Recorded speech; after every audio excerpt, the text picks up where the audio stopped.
Are you ready for pain? Are you ready for suffering? If the answer is yes, then you're ready. Oh! People who like fires! No! Oh! Well, at least they're pretty lit people. Get it? Because it says lit right there. I hate you. Well, at least I like me. Fine, what is it?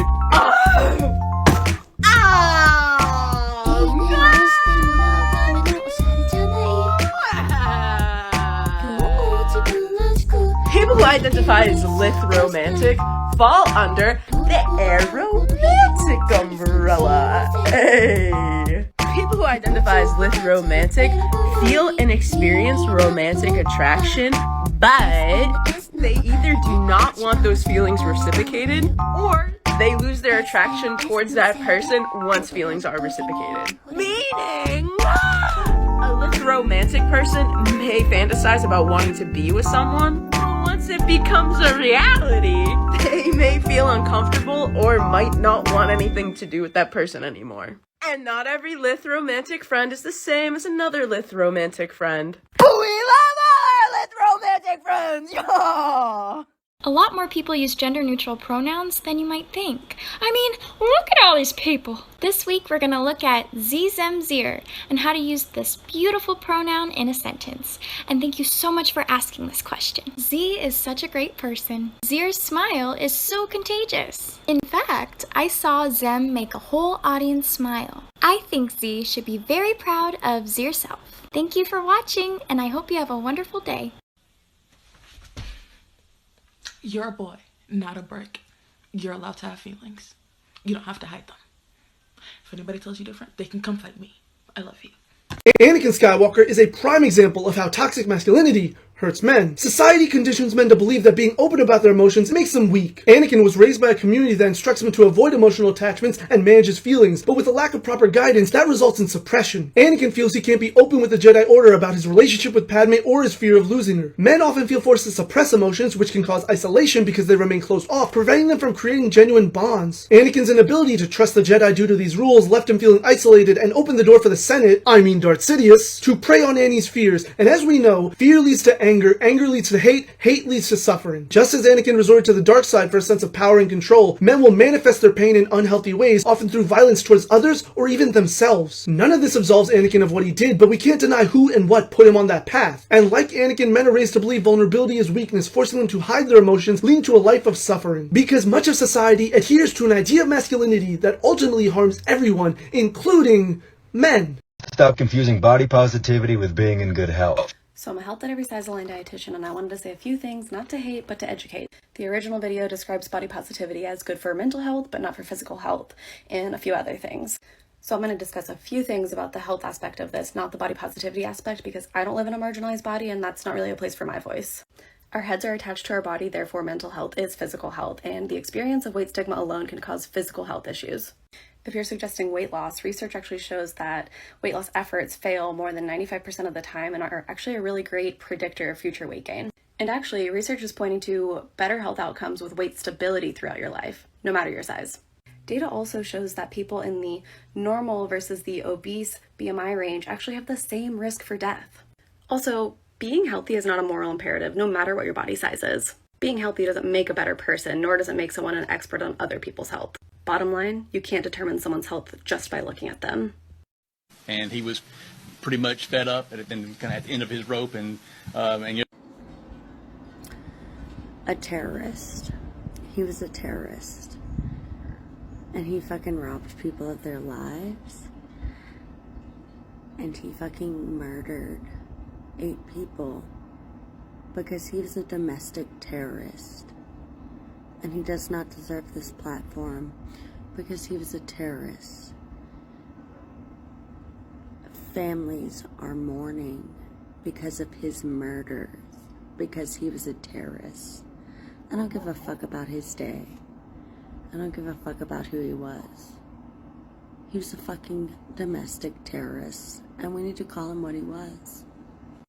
So after this person made the comment that I must be comfortable in my own skin because I don't want to lose weight, they responded by saying that they work with a lot of very thin clients who freak out over gaining a couple of pounds here and there, and that they have to remind their clients that it's normal to gain a couple pounds here and there depending on, water intake or cycles or whatever.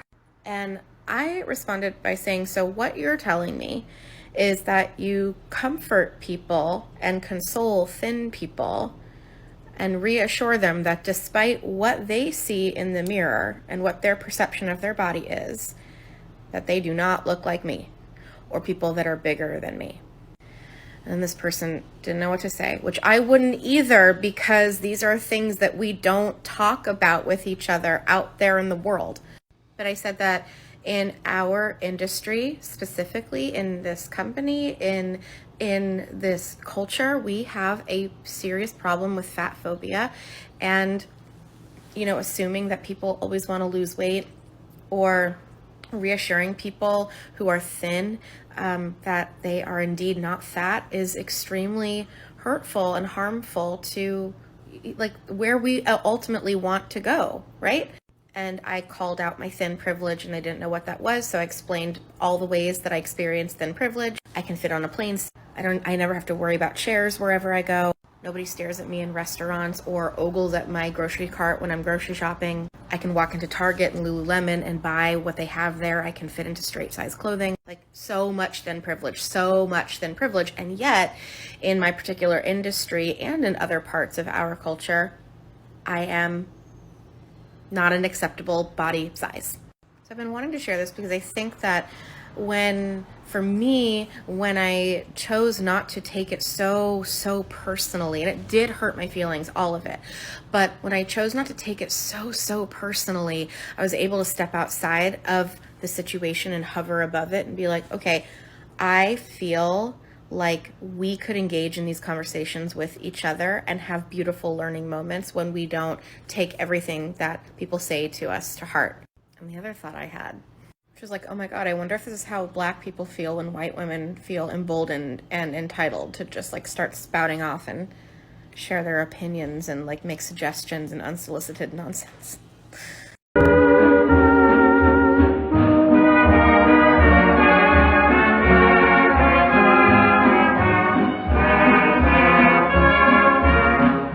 Tell me you're not going to storm the Capitol building without telling me.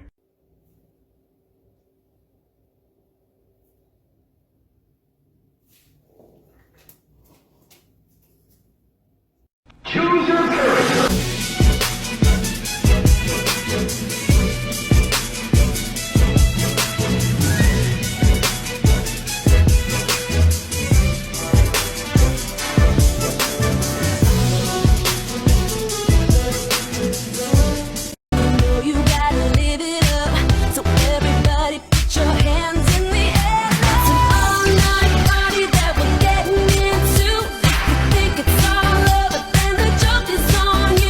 Teachers, tell me why you teach. Tell me why you do what you do.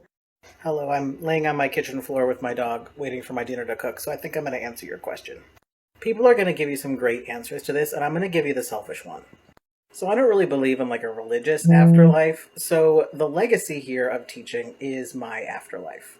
Let me explain. I'm going to influence children, approximately 125 of them per year, and they're going to go on to hopefully be better people in the world because they have me as an English teacher, and they're going to go on to make the world a better place for more people, so it's that ripple in the pond effect of me being their teacher spreading goodness in the world. So even after I'm gone, there will be a piece of me that survives through each of these kids and through each of the lives that my kids touch and so on. And so that's my legacy. That's why I do this, is to leave a legacy of spreading goodness in the world through my students. My wife is telling me I have to quote Hamilton. So what is a legacy but sowing seeds in a garden you never get to see?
god, I just realized I can't kill myself. If I do, who will tell my 5-foot best friend how cool he is? You are so cool, man! You are the coolest! Ditch this with the stupidest thing a man has ever mansplained to you.